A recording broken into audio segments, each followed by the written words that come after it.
Usually when we talk about a diagnosis, whether it's, I don't know, medical or mechanical or even financial, there is this expectation of absolute precision. Right, yeah. Like it's a hard science. Exactly. You break your arm, the x-ray shows a jagged white line, and the doctor just points to it and says, there's the problem. It's totally objective.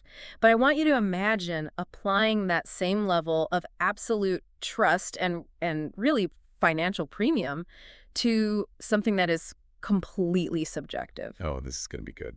So think about a blind taste test. If someone invited you to a dinner party tonight, poured you a glass of, let's say, a $12 wine from a grocery store, and then poured you a glass of a $1,200 vintage from some private vineyard, do you genuinely think you could tell the difference? I mean, I would love to say yes, but the data says almost certainly no, I couldn't. Most people can't. It's one of the most fascinating psychological experiments out there, honestly. The research on this is consistently hilarious and just highly revealing. They've run these blind taste tests with average consumers and, more importantly, with professional wine sommeliers. Like people whose entire livelihoods depend on their supposedly elite palates. Exactly. And in these blind, double-controlled environments, they frequently cannot distinguish between the cheap table wine and the impossibly expensive aged vintage. It's crazy. Wow. Yeah. What you're paying for isn't necessarily a better liquid. You're paying for the label, the story, and really the illusion of expertise. The illusion of expertise, that is exactly it. Most people can't tell the difference with wine, and yet Wall Street has somehow convinced the American public to pay these massive premium luxury fees for financial advice that actually performs worse than a basic unmanaged average. Right. It's wild. And that is the core of what we are tearing down today in our deep dive into Ramit Sethi's book, I Will Teach You to Be Rich. We are looking at this rigged game where active mutual fund managers, the quote-unquote experts in the tailored suits, they fail to beat the basic stock market average roughly 75% of the time. Which is just a staggering failure rate when you think about it. It is the ultimate illusion of expertise, and the math is completely working against the consumer. When you hand your money over to an active manager, you are paying a massive premium for that $1,200 bottle of financial advice, but you're getting $12 results. Or worse. Yeah, actually worse than the wine analogy, because the exorbitant fees you pay for that underperformance actively eat away at the principal investment you started with. So you aren't just getting a bad deal, you are mathematically moving backward. Which brings us to the core mission of our conversation today. We want to completely overhaul the way you approach your personal finances. The goal here is to elevate you from playing defense with your money to playing a highly strategic game of offense. I love that distinction, defense versus offense. Right, because defense is what most of us are taught to do. We want to get you out of this restrictive mindset of feeling immense guilt over buying a latte or spending your weekends clipping digital coupons, or just being paralyzed by a fear of the stock market. Yeah, because defense is basically about shrinking your life to fit your income. Offense is about expanding your systems to build wealth automatically. We are moving away from the financial equivalent of hoarding pennies under a mattress.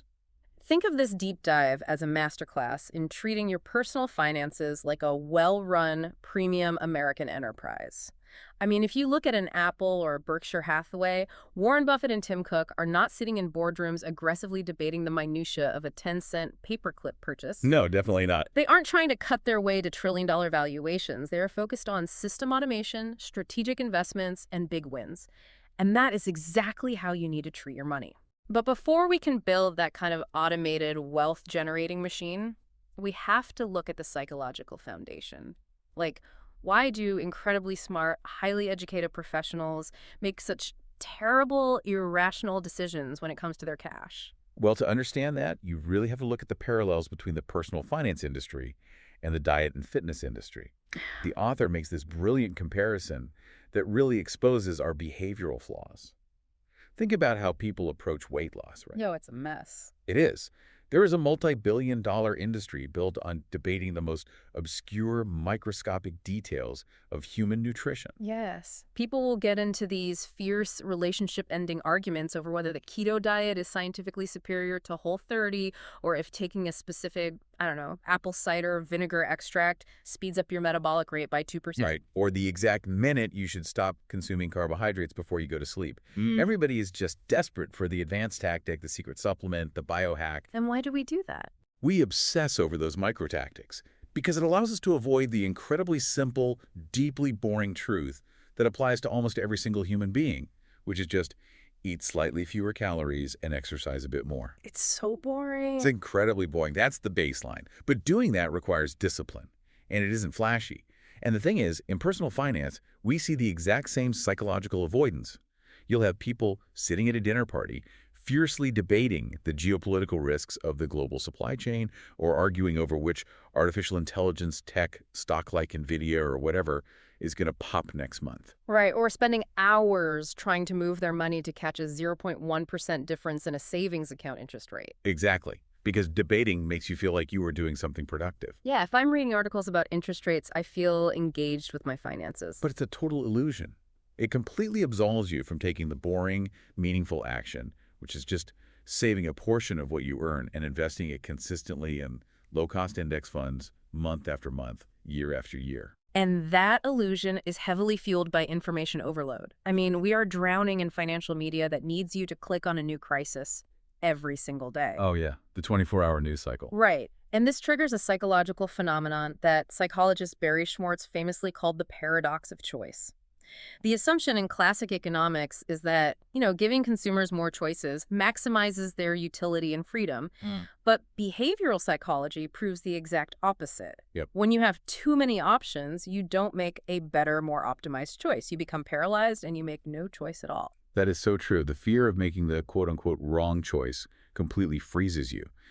And the source material highlights a really staggering piece of corporate data on this. In corporate America, for every 10 mutual funds an employer adds to their 401k retirement plan menu, employee participation in that plan actually drops by 2%. Wait, it drops just by adding options? Yeah. It drops. It's a tragedy of good intentions. The HR department is sitting there thinking, oh, we are offering incredible value. Look at all these niche specialized funds our employees can choose from. Meanwhile, the 25-year-old employee logs into the portal, sees 45 different funds with names they don't even understand, gets completely overwhelmed by the fear of choosing the wrong one, and they just close the browser window. They default to zero. Exactly. Or if they're forced to choose, they panic and dump all their money into an ultra-conservative money market fund. Which is basically just a glorified cash account. Right. It might feel safe because the balance never technically goes down, but it's actually incredibly dangerous because it loses purchasing power to inflation every single year. Yes. And this paralysis doesn't just come from external choices, right? It comes from our internal programming. Yep. The text dives into what financial psychologists call invisible money scripts. Oh, these are crucial to understand.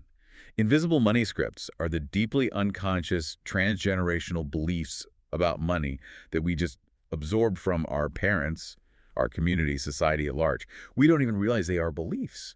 We just treat them as fundamental laws of physics. We just carry them around.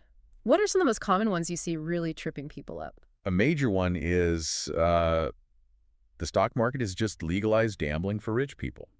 Or the cultural script of, we consider it impolite to talk about money in this house.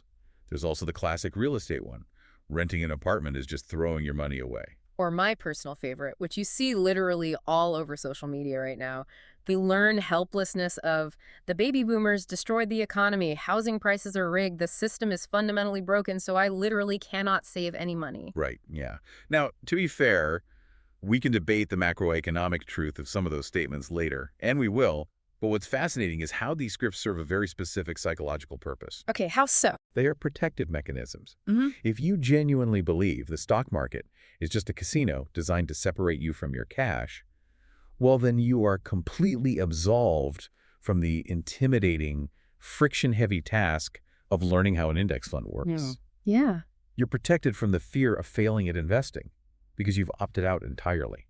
That makes so much sense. If you lean into that victim narrative, if you believe the system is so irreparably rigged against you that trying is pointless, it is psychologically far more comfortable to complain about it on a podcast or on Twitter than it is to take personal responsibility for your own long-term compounding wealth. Exactly.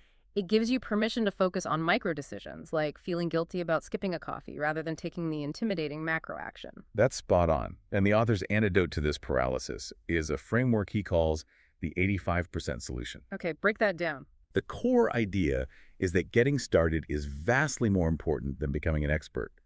Getting your financial system 85% right today is infinitely better than doing absolutely nothing while you wait to figure out the last 15%. Okay, I have to challenge this premise, though.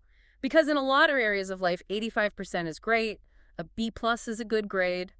But in the high-stakes world of investing, where we are talking about compound interest over 30 or 40 years, isn't aiming for 85% just settling? I see where you're going with this. Right, because what if that 15% margin of error, maybe you picked a slightly suboptimal fund or your tax strategy isn't perfect, what if that costs you hundreds of thousands of dollars in lost gains over a lifetime? From a purely mathematical robotic perspective, your concern is completely valid.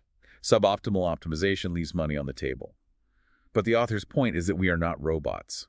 Human behavior is the bottleneck here. Okay, fair. The obsessive pursuit of the 100% perfect portfolio is the exact trigger for the decision paralysis we were just talking about. If you tell yourself you have to understand every single nuance of tax loss harvesting, every expense ratio, and the historical performance of every asset class before you invest your first dollar, you will wait 5 years to start. And 5 years of zero growth is a far worse mathematical outcome than 30 years of 85% optimized growth. Exactly. 0% invested perfectly yields exactly $0. The friction of getting from 85% to 100% is so high that most people just give up. The philosophy here is to build a system that is good enough today so you can get on with living your actual life. That makes a lot of sense. You can always go back and tweak that remaining 15% 5 years from now when you actually have more mental bandwidth. The heavy lifting is just getting in the game. So if you are listening to this right now, your homework is to identify your own invisible scripts. Yes. What stories are you telling yourself about money that give you an excuse not to act? Start chasing micro-optimizations like, I don't know, switching banks for a promotional $50, and start focusing on the macro action of just getting started. Absolutely. Which flows perfectly into how we manage our daily lives. Because if we are abandoning this restrictive, perfectionist diet mindset, how do we actually handle our cash flow? If I am no longer tracking every single penny on a spreadsheet and berating myself for buying a $12 sandwich, how do I prevent myself from going completely broke? Well, you need a paradigm shift in how you view cash flow. Most people operate on retroactive guilt. Retroactive guilt. Yeah. They spend money sporadically throughout the month. They open their credit card statement at the end of the month, wince, and say, wow, I guess I spent that much on takeout. I need to be better next month. We've all been there. Right. But it's entirely backward looking. The goal is to move to proactive design. You dictate exactly where your money goes before it ever hits your account. This is why traditional budgets are functionally dead. Because traditional budgets focus entirely on restriction, you cannot spend more than $50 on dining out. It feels like a punishment. Exactly. Instead, the book introduces this concept of a conscious spending plan. And this requires understanding the fundamental difference between being cheap and being a conscious spender. Let's really drill down into that, because cheap is almost a badge of honor for some people in American consumer culture, but it's actually a very toxic mindset. It really is. A cheap person is fundamentally driven by short-term thinking and a scarcity mindset.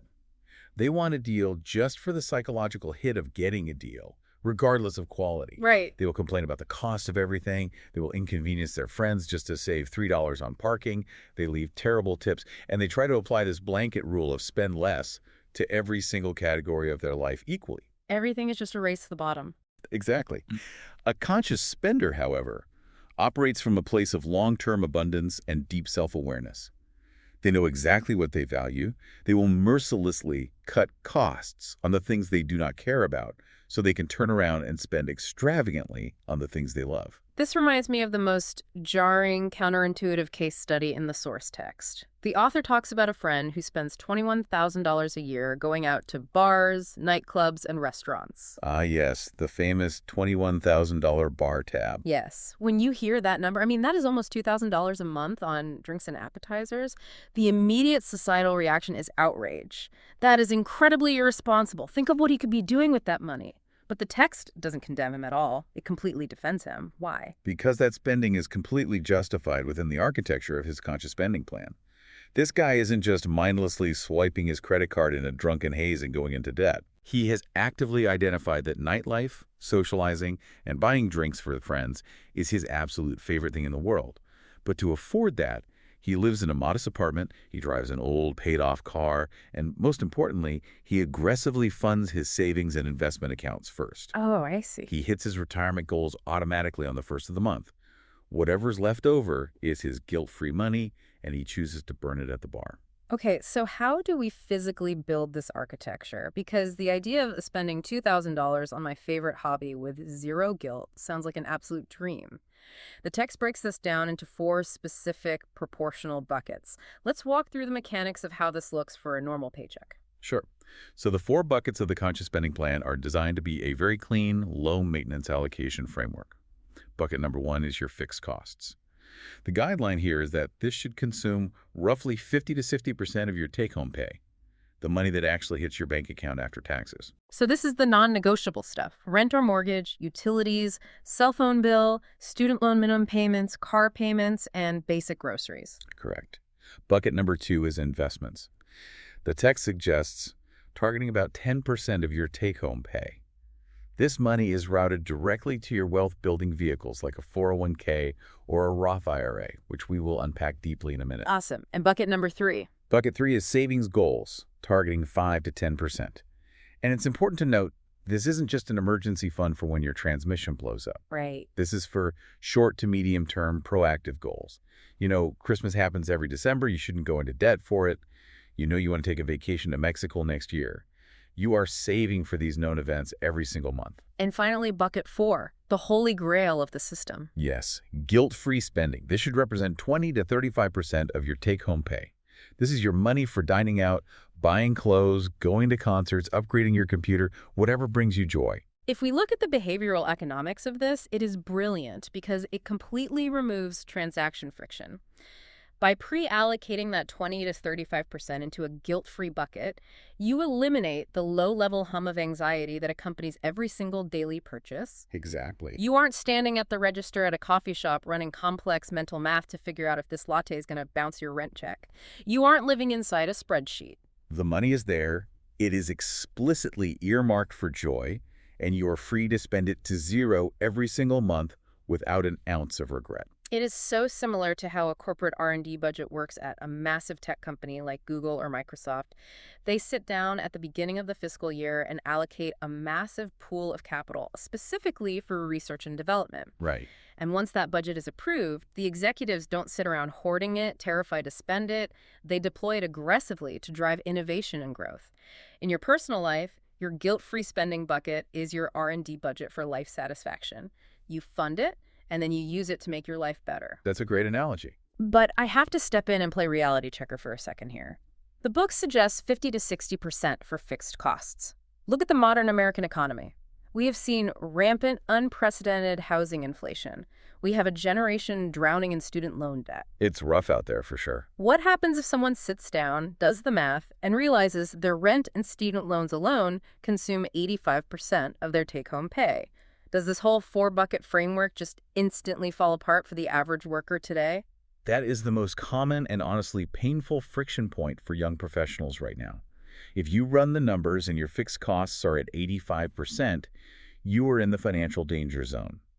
The system will be incredibly strained because the math simply doesn't leave enough oxygen for the other 3 buckets. So what do? In that scenario, you cannot budget your way out of it by cutting lattes. You only have 2 macro levers to pull.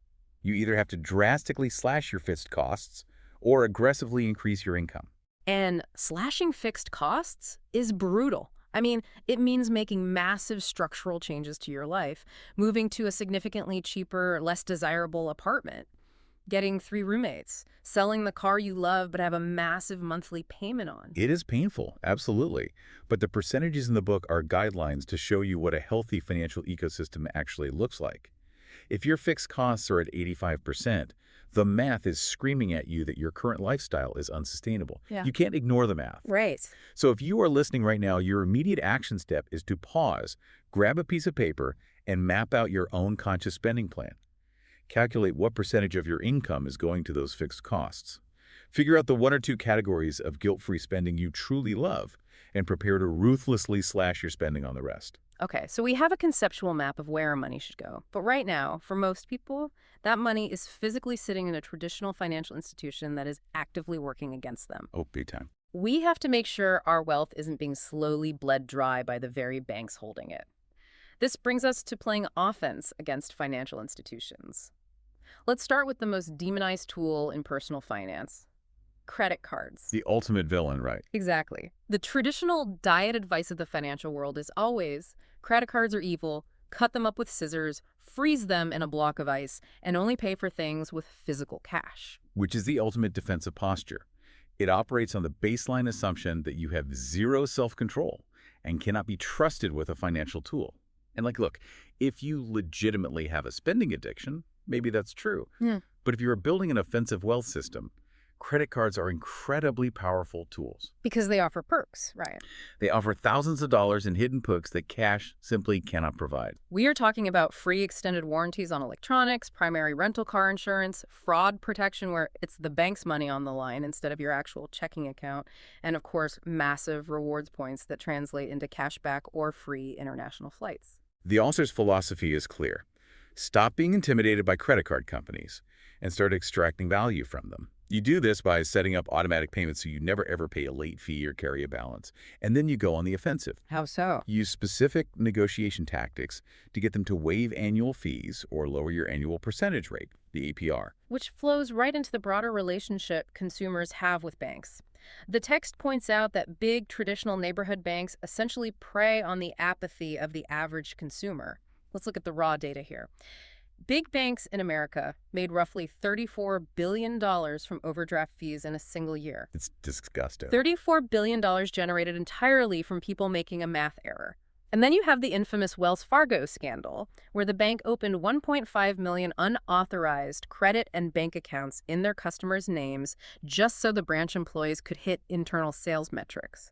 It is a fundamentally predatory business model, yet the behavioral psychology of the consumer is fascinating. It's almost like a financial Stockholm syndrome. Totally. People will complain bitterly to their friends about getting hit with a $30 overdraft fee or a $15 monthly maintenance fee, but they completely refuse to switch banks. Because of the perceived friction. They think it's too much of a hassle to update their direct deposit with HR or change the auto pay on their Netflix account, but they fail to understand the basic math of what that apathy costs them. Give us the math. Let's put it in perspective. Traditional brick-and-mortar banks often pay an interest rate of maybe 0.01% on a savings account. At that rate, if you have $10,000 sitting in savings, you earn $1 single in interest over the entire year. $1. Right. So when that bank hits you with a single $30 overdraft fee, they have mathematically wiped out the equivalent of 30 years of interest on your $10,000 balance. You are bleeding money just by keeping it there. That puts it in such stark perspective. 30 years wiped out by one fee. So the solution presented in the material is to completely abandon these big, fee-heavy traditional banks. You transition to high-yield, low-hassle online banks. Exactly. Institutions like Ally or Capital One 360. Right, which don't have the massive overhead of physical branches, so they can pay significantly higher interest rates and charge zero fees. The strategy is to set up a checking account, which acts as the inbox for your entire financial life, and a separate high-yield savings account that acts as the vault to hold the money for those specific Bucket 3 savings goals we talked about. But even before people switch, there is this incredible anxiety about simply calling their current bank to ask for a fee reversal. People would genuinely rather lose $100 in unfair fees than endure a 5-minute phone call to ask a customer service rep to waive it. I find this so fascinating from a purely business and economic perspective. If we look at customer acquisition cost, or CAC, in the financial sector, the cost to acquire a new retail banking customer is incredibly high. A bank might spend well over $200 in marketing, onboarding, and branch operations just to get you to open a basic checking account. Exactly. So from a business standpoint, they have a vested interest in keeping you. They absolutely do not want to lose a customer and the lifetime value of your deposits over a $30 fee dispute. They just assume you won't bother to ask. Let's actually break down how this conversation should go because the book literally provides the exact script. Let's role play this to show people how simple it is. I will be the customer, you be the gatekeeper at the bank. Sounds good. I'm the bank rep. Ring ring. Ah!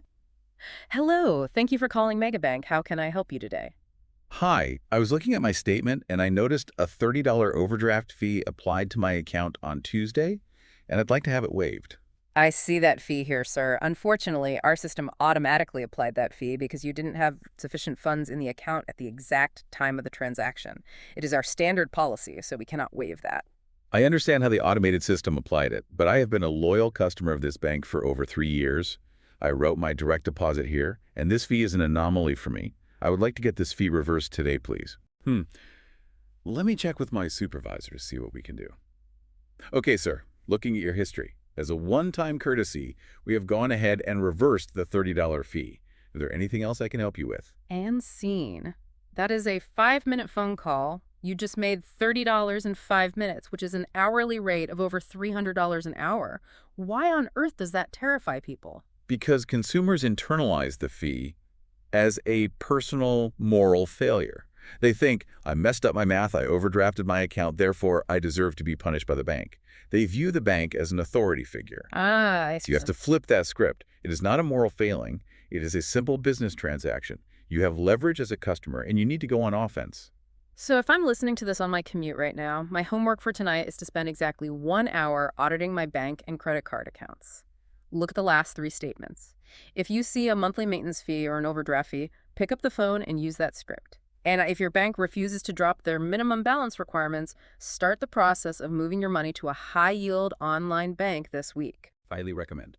Okay, so we have optimized our accounts and wiped out the fees. But here is the fatal flaw in everything we've discussed so far. Humans are inherently lazy. I am lazy. Oh, we all are. If I have to rely on my own discipline to manually log into my bank every 2 weeks and manually transfer money into my investment bucket and my savings goals bucket, I am going to do it successfully exactly twice. And then I'll get busy, I'll forget, and the system will collapse. Which brings us to the most critical mechanism of the entire book, the automation machine. The goal is to build a system that saves and invests your money while you are literally sleeping. The author introduces this concept called the curve of doing more before doing less. Meaning you endure a spike of effort up front to eliminate effort forever? Exactly. You sit down on a Saturday, you spend 3 or 4 hours navigating the annoying websites to build this automatic money flow, and in exchange, you save hundreds of hours of manual labor, and you mathematically gain hundreds of thousands of dollars over the course of your life because your investments never miss a month. It is the ultimate real-world application of behavioral defaults. We touched on this earlier with the 401k example. When corporations realize that humans are too lazy or intimidated to manually opt into a retirement plan, they flip the architecture. They started auto-enrolling new hires on day one. Right. If the employee wants out, they have to navigate the friction of opting out. And because of that simple change in default architecture, participation rates skyrocketed. You are taking that exact same psychological trick and applying it to yourself. You are auto-enrolling yourself in wealth creation. The fundamental rule of personal finance is that if money requires a manual transfer at the end of the month, the transfer will never happen, because by the end of the month, the money has mysteriously been spent on takeout in Amazon Prime. The book calls this the next $100 concept. Let's walk through the mechanics of how this money actually moves. Let's say I get paid on the first of the month. $100 hits my checking account, which is the inbox. It shouldn't just sit there waiting for me to decide its fate. Right. Within 48 hours of that money hitting the inbox, the automated system takes over. The system automatically routes the correct percentage to pay your fixed costs. So your rent is auto-drafted. It automatically transfers 10% to your Vanguard investment account. It automatically transfers 5% to your online high-yield savings account for that vacation. It all happens via scheduled API transfers between the banks. And then, Whatever dollars are left sitting in the checking account by the 4th of the month is your guilt-free spending money. and this creates what the author calls the 90-minute month. You set up all your regular utilities and subscriptions to be auto-paid by your rewards credit card, so you earn points on your fixed costs. Then, your checking account is set to automatically pay off the full balance of that credit card every single month. You never touch it. You only need to spend about 90 minutes a month just logging in and making sure the pipes aren't broken. That's the beauty of it. It is exactly like building a sophisticated data pipeline in a Silicon Valley software company. The data, which in this case is your cash flows automatically through the digital pipes from the database to the end user application without any manual data entry from a human. A perfect analogy. But I have to throw a massive wrench into this elegant machine. This entire automation sequence assumes you are a corporate W-2 employee who gets paid exactly the same predictable amount on the 1st and the 15th of every month. Ah, the gig economy question. Yes. What about the freelancer? What about the graphic designer who lands a massive contract and makes $12,000 in March, but then hits a dry spell and makes absolute $0 in April, May, and June? How on earth do you automate a spiky, highly erratic cash flow? That is a very real challenge, and the source material addresses it with a specific workaround. If you have highly irregular income, you cannot operate close to the wire. You cannot have your checking account sitting at zero. You must build a significantly larger cash buffer in your checking account, often 3 to 6 months of baseline living expenses. A buffer, meaning a pool of stagnant cash just sitting there to absorb the shocks. Exactly. When that freelancer gets the $12,000 windfall in March, that money does not trigger a massive spending spree. It goes directly into the buffer pool. Then, the freelancer sets up their automated system to, quote-unquote, pay themselves a normalized average salary on the 1st and 15th out of that buffer pool. Oh, I see. You are basically incorporating yourself. You act as your own corporate payroll department. The business revenue is spiky, but the payroll department smooths it out and pays the employee, which is you, a predictable salary every 2 weeks. Precisely. And that predictable salary is what flows through the automation machine to fund the investments. That is brilliant. So if you are ready to build this, your homework is to sit down, log into all your accounts, and link them together. Call your utility companies and your credit card providers and ask them to change your billing dates so they align perfectly with your paychecks. And then turn on the auto transfers. Do the work once, reap the benefits forever. Now, we have built the pipes. The automation pipeline is fully operational. But where are those pipes leading? They need to feed into an engine that actually multiplies the money. And this is where we get into the core wealth generation strategy. Let's look at the ladder of investing and the index fund revolution. This is the engine of the entire system. And unfortunately, this is the exact area where the financial services industry tries the hardest to confuse you with impenetrable jargon. Yeah. But the book breaks investing down into a very simple, sequential order of operations called the ladder of personal finance. It is a strict 4-step ladder. Let's climb it. What is rung number 1? Rung 1. If you work for an employer that offers a 401k match, you must contribute exactly enough to get 100% of that match. If they match up to 5% of your salary, you contribute 5%. That match is literally free money. It is a 100% guaranteed return on investment the second you make it. I mean, you would never walk past a table with a stack of $100 bills on it and just leave it there. That's what skipping the match is. Okay, rung 2. Rung 2. Aggressively pay off your high-interest consumer debt, primarily credit cards, because there is no investment in the stock market that will reliably outpace the 24% interest rate you are bleeding to a credit card company. Makes sense. Rung 3. Rung 3. Once the bad debt is gone, you open a Roth IRA, an individual retirement account, and you try to max it out every year. And rung 4. And rung 4. If you are lucky enough to still have capital left over to invest after maxing the Roth, you go back to your company 401k and you aggressively increase your contributions there, trying to hit the annual maximum. It is a beautiful, highly logical progression. But before we explain the difference between those accounts, let's pause and really look at the mechanics of why we are doing this. The compounding math presented in the book is the part that truly melts people's minds. The text points out that if you invest just $50 a week and earn an 8% annualized return, in 10 years, you will have nearly $40,000. Incredible. $50 a week, that is a couple of fast casual lunches, but how does that math actually work? Let's explain compounding for someone who has never heard it. Compounding is essentially money creating financial offspring, and then those offspring creating their own offspring. If you invest $100 and it earns 8% this year, you now have $108. Next year, you aren't earning 8% on your original 100, you are earning 8% on the 108. It snowballs. Exactly. The growth accelerates exponentially the longer you leave it alone. The heavy lifting is done by time, not by the sheer amount of cash you put in. Right. But the key variable in that equation is that 8% return. Where does that 8% actually come from? Because we established at the very beginning of this conversation that active mutual fund managers are charging massive fees and failing to beat the market 75% of the time. This is where we have to deeply dissect the war between active management and passive management. Active management is the traditional Wall Street model. It's a team of highly educated analysts in expensive suits sitting in a glass tower in Manhattan, analyzing earnings reports and actively trying to guess which specific stock is going to go up and which one is going to go down. They're trying to find the needle in the haystack. Exactly. Passive management, on the other hand, is the realization that finding the needle is statistically impossible over a long timeline. So instead of looking for the needle, you just buy the entire haystack. Huh. Just buy the haystack. You buy a tiny fraction of every single company in the market. And the vehicle you use to do this is called an index fund. Invented by John Bogle, the legendary founder of Vanguard. And the difference in fees between these two models is catastrophic to your wealth. Let's explain expense ratios, because this is the silent killer of American retirements. The book notes that a typical active mutual fund might charge a 1% expense ratio, while a Vanguard index fund might charge 0.14% or even lower. It's a huge difference. To the average person, 1% sounds like nothing. Sure, take a penny on the dollar, who cares?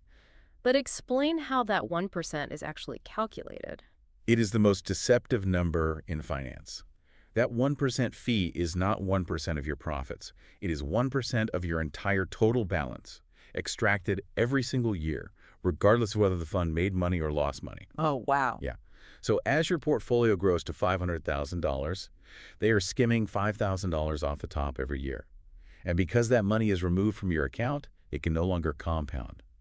Over a 30-year investing horizon, that seemingly tiny 1% fee will mathematically consume roughly 30% of your total potential long-term returns. Wait, I really want listeners to hear that. If the market naturally would have grown your money to $1 million by the time you retire, the guy in the suit who charged you 1% has siphoned off $300,000 of your wealth. Just for the privilege of letting him guess wrong, 75% of the time. Yes. That is insane, which is why the index fund revolution is so powerful, because an index fund like the S&P 500 isn't employing a team of analysts to guess stocks. It just mechanically uses a computer to buy the 500 largest companies in America. The overhead is microscopic. You pay almost nothing in fees, and you rely entirely on the long-term macroeconomic upward trajectory of the American economy. Exactly. So how do we physically implement this? The book offers two paths for the investor. The first is the ultimate 85% solution, target date funds. A target date fund is brilliant in its simplicity. It is the perfect tool for someone who wants to spend zero time thinking about the stock market. You look at your age and you pick the approximate year you want to retire, say the Vanguard Target Retirement 2060 fund. You put all your investment money into that single fund. And what is the fund actually doing inside? It is automatically buying a diversified mix of domestic stocks, international stocks, and bonds. And it uses a glide path. When you are young and retirement is decades away, the fund is heavily weighted in stocks, maybe 90%, because stocks offer aggressive growth and you have time to recover from market crashes. Right. But as you slowly get closer to the year 2060, the fund automatically rebalances itself. It sells off some stocks and buys more bonds, which are safer and more stable, to protect the capital you've built. It does all of this automatically. It is a true one-click portfolio. But of course, there is always the type A listener who wants more control. They want to be under the hood. For them, the text outlines the Swensen model for a DIY portfolio, named after David Swensen, the legendary investor who managed the Yale University endowment. Right. If you want to build the haystack yourself, the Swensen model suggests allocating your money across 6 specific asset classes. It recommends 30% to domestic U.S. equities, 15% to international equities, and 20% to REITs. Let's define a REIT for the listener really quickly. A REIT is a real estate investment trust. It is essentially a company that owns, operates, or finances income-producing real estate, think shopping malls, apartment complexes, or data centers. Buying a REIT index fund allows you to profit from the real estate market without having to actually buy a physical house or deal with tenants fixing a broken toilet at 2 a.m. Perfect. Continuing the model. 15% to government bonds, 15% to TIPS, and 5% to emerging markets. Define TIPS real quick. TIP stands for Treasury Inflation Protected Securities. They are a specific type of government bond whose principal value actively adjusts upward based on the Consumer Price Index. It is a direct hedge against inflation eating your money. So if you use the Swenson model, you have a highly diversified, inflation-protected, growth-oriented portfolio. But the warning the book gives is that if you choose the DIY route, you have to manually rebalance it every year. If your domestic stocks have a huge year and grow to be 40% of your portfolio, you have to manually sell some of them and buy more bonds to get back to your target percentages. It requires discipline. And we cannot talk about investing without talking about taxes. Because where you place these index funds, which bucket you put them in, massively impacts your wealth. Let's explain the core mechanism of the 401k versus the Roth IRA. The difference is entirely about when the government takes their cut. A traditional 401k is a tax-deferred vehicle. The money you contribute is taken out of your paycheck before income taxes are applied. This is great because it lowers your taxable income today. Okay. That money grows tax-free for decades. But when you are 65 and you start withdrawing that money to live on, the government taxes those withdrawals as regular income. You get the tax break today, but you pay later. The Roth IRA is the exact inverse. Correct. With a Roth IRA, you contribute post-tax money that has already been taxed by the IRS, so you get no tax break today. But the incredible, almost magical power of the Roth is that the money grows completely tax-free, and when you withdraw the principal and the massive compounded earnings in retirement, you pay zero taxes. It is entirely tax-free income in retirement. Which is why the ladder of investing prioritizes it. If you believe your income, and therefore your tax bracket, is going to be higher in the future than it is today, the Roth IRA is the greatest legal tax shelter available to the middle class. Bar none. Okay, I want to play devil's advocate and push back on this entire section. If building wealth is genuinely this simple, if the absolute optimal strategy is just to open a Vanguard account, buy a target date fund, automate $500 a month into it, and go to sleep for 30 years, why does a multi-billion-dollar wealth management industry even exist? Are these advisors purely running a predatory scam on the American public, or are there times when someone legitimately needs an active wealth manager? It is not entirely a scam, but it is deeply structurally unnecessary for the vast majority of the population. The financial services industry has spent billions of dollars on marketing to convince you that investing is as complex as performing neurosurgery, and therefore you must hire them to do it. Right. But the source material is very clear on the threshold. Yeah. You generally only need to hire a wealth manager or a financial advisor when your portfolio crosses into the seven-figure range, over $1 million in liquid assets, or if you have highly complex situations. Like what kind of situations? If you are selling a business, if you have complex inheritance tax issues, or if you need to set up multi-generational trusts. In those highly complex tax-heavy scenarios, paying a professional makes sense. But if you have $80,000 to your name and you are just trying to save for retirement, paying a wealth manager a percentage of your assets is literally burning your own money. The index fund is all you need. So if I am listening to this right now, the most profitable thing I can do today is to go to Vanguard, Schwab, or Fidelity online. Open a Roth IRA, link my checking account, and transfer $50 into a target date fund. Just get off zero. Yes. Just get started. Now, we have optimized spending, we have minimized bank fees, and we have built the automated investing machine. Yeah. But there is a mathematical ceiling to all of this. Yes. As the author bluntly notes, there is a limit to how much you can cut, but there is no limit to how much you can earn. Exactly. We have to feed the automation machine more capital. And the absolute fastest, most effective legal way to generate a massive chunk of capital is not driving for Uber on the weekends or clipping coupons. It is salary negotiation. This is where we secure the big wins. The math of a salary negotiation is staggering when you look at it through the lens of time. A $5,000 bump in your starting salary is not just a one-time $5,000 bonus. No, it compounds. Yes, that higher number becomes the new baseline for every future percentage raise, every annual bonus, and every future job offer you ever negotiate for the rest of your career. Because of the compounding effect, a single successful negotiation in your 20s can be worth hundreds of thousands of dollars over a 40-year career. Yet the psychology of negotiation absolutely terrifies most people. We walk into an HR office or a performance review acting like Oliver Twist, holding out a bowl, begging for gruel. Please, sir, my rent went up and inflation is bad. I really need a raise. Which is the absolute worst strategy possible. The strategy outlined in the text flips this dynamic entirely. The first rule is, you never, ever talk about what you need. The corporation does not care about your rent, your student loans, or your grocery bills. They are a business. You only talk about the specific, measurable value you're going to add to the company's bottom line. The book suggests a hyper-specific tactic for interviews, bringing a 6-month strategic plan to the table. Yes, you don't just show up and answer their questions. You literally hand the hiring manager a document detailing exactly what you plan to execute, improve, or build in your first 6 months on the job. I love this because it is exactly like pitching a venture capital firm in Silicon Valley. A startup founder doesn't walk into a VC firm and say, please give me $10 million because I really want to buy a house in Palo Alto. Right, they'd get laughed out of the room. Exactly. They say, I am asking for $10 million of your capital because I have a structural plan to turn that into $100 million for your fund. When you bring a 6-month strategic plan to a job interview, you completely shift the psychological anchor of the conversation. You force them to stop viewing you as a cost to payroll and start viewing you as a high-yield ROI for the department. And if you establish that value, you have to protect your leverage. The text gives a strict, non-negotiable rule for the interview process. Never reveal your current salary. The anchoring bias.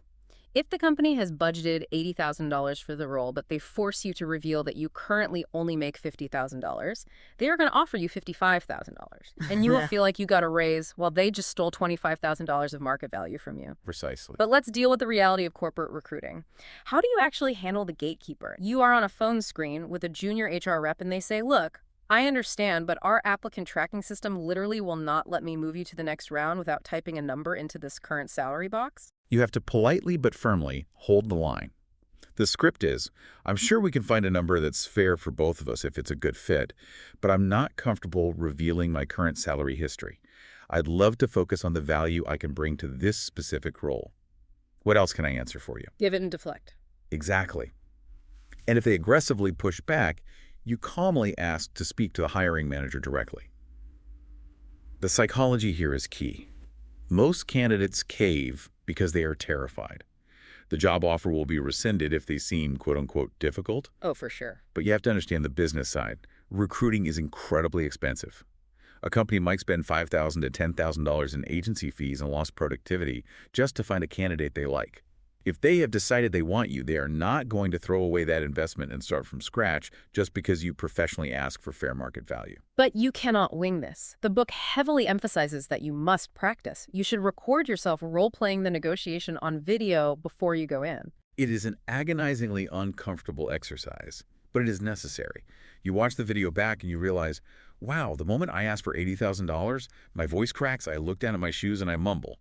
You have to fix those physical tells before game day. Confidence is half the negotiation. And this big win mindset, focusing on the massive levers instead of the tiny ones, applies to our big purchases too. We see people argue with a barista over a $2 upcharge for oat milk, but then they will walk into a car dealership and bleed $8,000 in hidden financing fees and overpriced warranties without blinking. The math on cars is devastating to wealth generation. The rule presented in the book is simple, ruthless, and highly effective. Buy a reliable, slightly used car, take meticulous care of it, and drive it into the ground for 10+ years. Because cars are depreciating assets. The second you drive a new car off the lot, it loses a massive chunk of its value. Right. And the real compounding financial savings of car ownership only happen after the vehicle is fully paid off. Those years where you have zero monthly car payment are when you should be redirecting that $500 a month directly into your Vanguard investment pipeline. The same logic applies to massive life events like weddings or buying a house. You don't try to optimize everything. You brutally prioritize the one or two things that actually matter to you, maybe the photography and the open bar, and you mercilessly cut the expensive, culturally mandated fluff like the $2,000 floral centerpieces that nobody will remember the next morning. Yeah. So how do we motivate ourselves to actually do the hard work of negotiating and optimizing? The author has a great mental exercise called Taking It from the Clouds to the Street. It's about translating abstract numbers into visceral reality. You want to negotiate a $10,000 raise. Don't just think of it as digits moving on a spreadsheet in the cloud. Define exactly what that 10 grand will buy you on the street level. Right. Will that raise allow you to buy guilt-free business class flights for your anniversary? Will it mean you can walk into your favorite restaurant and order appetizers and drinks without ever glancing at the prices on the right side of the menu? You have to give yourself that tangible street-level motivation to walk into your boss's office and confidently demand what you are worth. Exactly. Find your why. Which brings us to the summary of our deep dive. We have covered an immense amount of ground today, completely reconstructing how we approach wealth. We really have. We started by destroying the restrictive diet mindset and unpacking those invisible scripts that keep us paralyzed. We shifted to proactive design by building a conscious spending plan with 4 distinct buckets. Oh. We learned how to go on offense against predatory banks to wipe out fees. We built the automatic money flow to quietly route our cash while we sleep. We broke down the immense power of low-cost index funds to capture compound interest. And finally, we looked at how to feed that machine by securing big wins through strategic negotiation. But before we wrap up and let our listeners get to work, I think we should apply a little critical thinking to the macro premise of the book. The mathematical mechanics of index funds and automation are completely bulletproof. But I want to revisit that invisible script about the economy. I wonder about the author's dismissal of the baby boomers screwed me complaint as mere victim culture. Is that totally fair in today's macroeconomic climate? It's a highly relevant debate right now. If you look at the raw data, the ratio of median income to median home price is vastly worse today than it was in 1985. The cost of higher education has vastly outpaced inflation. So mathematically, it takes more effort for a 25-year-old today to achieve the same purchasing power as a 25-year-old did 40 years ago. Exactly. The starting line is undeniably further back for today's young professionals. It is a systemic issue, not just a personal failing. That systemic difficulty is absolutely real. But I think the author's underlying point is philosophical rather than economic. Even if the complaint is 100% factually accurate, dwelling on it is functionally useless to your personal life. You still have to play the hand you were dealt. Right. The principles of automation, increasing your income through negotiation, and capturing the growth of the American economy through index funds are still your absolute best tools for achieving escape velocity, regardless of who set the trap. I think that is the perfect synthesis. You can acknowledge the systemic difficulty, you can vote to change it, but you must refuse to let it be an excuse for personal inaction. The math of compounding doesn't care about fairness, it only cares about time. Well said. So I want to leave you, our listener, with a final provocative thought. Think back to that blind wine taste test at the very beginning of our conversation. Once you realize you don't actually need the $1,200 bottle or the expensive Wall Street expert in the suit to get a phenomenal result, your entire paradigm shifts. You take the power completely back into your own house.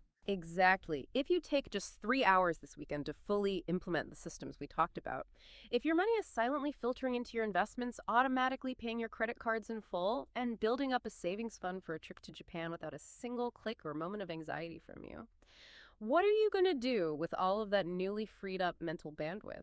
When you no longer have to spend your precious energy worrying about the price of a latte, what incredible businesses could you build, what art could you create, or what experiences could you chase? The machine is ready. You just have to turn it on.